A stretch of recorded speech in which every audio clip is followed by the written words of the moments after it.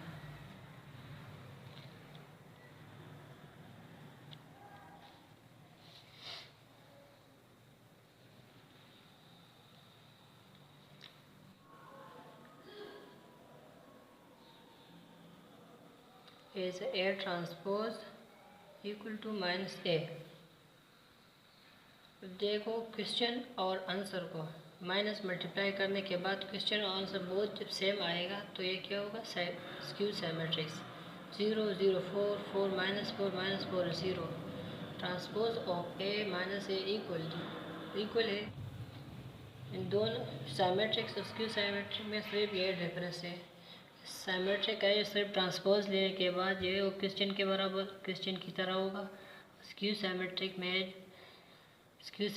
में जो है क्वेश्चन को ट्रांसपोज लेके ट्रांसपोज के बाद ये उसके साथ माइनस मल्टीप्लाई करने के बाद जो आंसर आएगा, आंसर और क्वेश्चन जब सेम आएंगे तो क्या होगा, स्क्यू सिमेट्रिक्स।